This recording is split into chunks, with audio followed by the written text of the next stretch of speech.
Well, I've been quite inspired by the variety and the number of sectors they come from. And I've also, you have people in entrepreneurship, people in government, people in the health sector, people helping the poor. So the composition has been very important.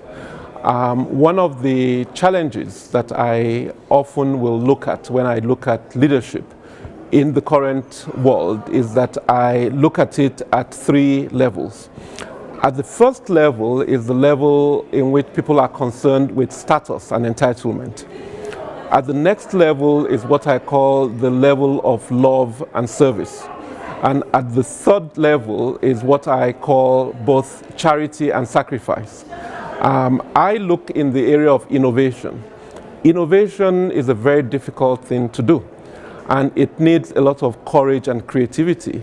And these will often come when we allow ourselves to be vulnerable, when we allow ourselves to take some risks.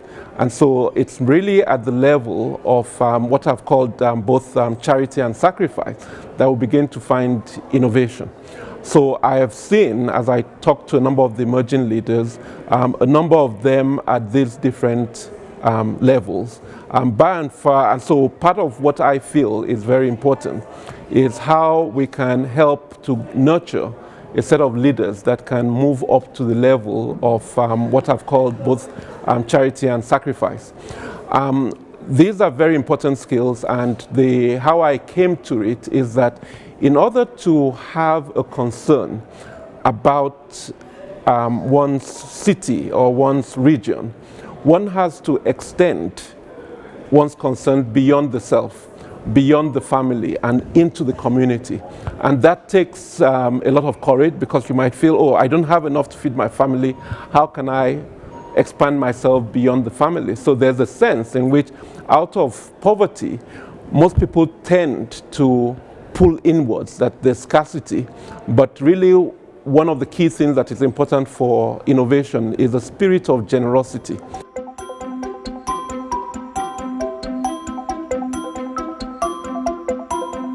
Yes, so that's a very important point, that quite a number of people, and that's a key point you are noticing, are coming from a community and really from the villages and the townships. And so they still have ingrained in them this notion of caring for one another.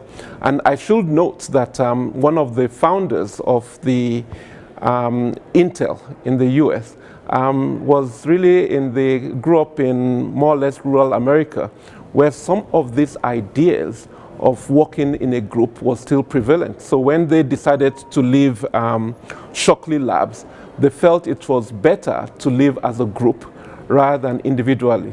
And that's part of the reason, part of the beginning of the success of Silicon Valley, that people could still work together. But remember that California was the wild, wild west, so it had a rural conditions. Once we begin to live in cities, we kind of feel a bit independent from each other. And so that's part of so in Africa, we still have a lot of villages and small towns where people are able to incorporate the values of Ubuntu. But in the cities, they're a bit more, each man takes care of himself. So we still have that value. That's important, yeah.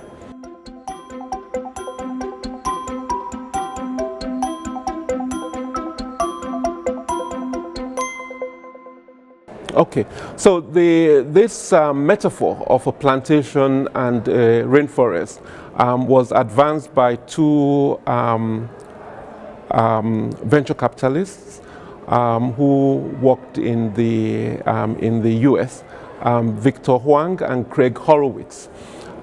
Victor grew up in Texas, and he went to school in Harvard and also in Chicago, where he did law, and Harvard in business.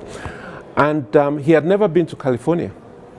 And when he came to California and started his investment, he observed that people were behaving differently. And that was strange to him. But as a lawyer, he started writing down the rules of behavior and discovered that, in fact, the rules that they were following in Silicon Valley were very different from the rules that they were following in the rest of the US. And that's what he codified as plantation and rainforest. The rules of the plantation are like things like seek a competitive edge, return favors, trust people on your team, and things like that. Now, these are good values, but they are values that will enable you to achieve high productivity. But what are the rules of the rainforest? He wrote down the rules. The first rule that they had was break rules and dream. Trust and be trusted. Pay things forward rather than return favors. Now he said those set of rules, and there are about 7 of them, I won't go through all of them, are rules that allow you fail, experiment, and iterate together. Fail together. So these are rules that allow you to actually innovate. So a lot of people would like to innovate, but they're following the plantation rules. The plantation rules will get you productivity. They'll optimize production, but not creativity and innovation. So when a lot of people have come to the Silicon Valley, they've said, oh, we have an industrial park, we have a university, we have some big companies, and that's all they see. But these values are kind of invisible. And so you have to begin to see that, oh, where did these values come from? And it turned out that, in fact, California is the last frontier to be settled in the US. 100 years ago, the frontier was around the area of Ohio. You had Henry Ford, Thomas Edison, the Wright brothers, and several new companies were forming in Ohio because it was a frontier.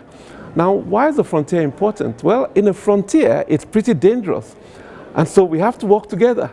We don't have a choice. Even if I don't like you, I have to work with you. And so people come together because in the frontier culture, we have these pressures, existential pressures, that causes us to work together and create a new civilization.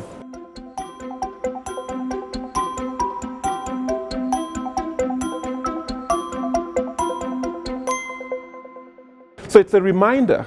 And that's what we see. So a lot of and another value is built in the frontier, which is you have to build courage. Because when there's a flooding, you don't want people just panicking. They have to be even-minded. Yes. And courage is very important for innovation. That creativity requires courage to both invent and bring a product to the market.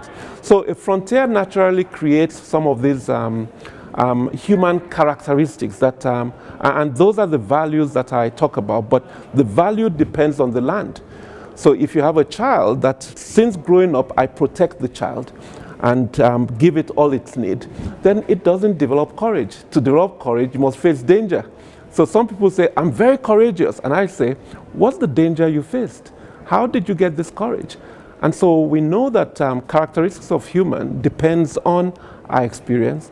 And somebody that doesn't face any danger, it's not likely the person develops courage because there's no danger.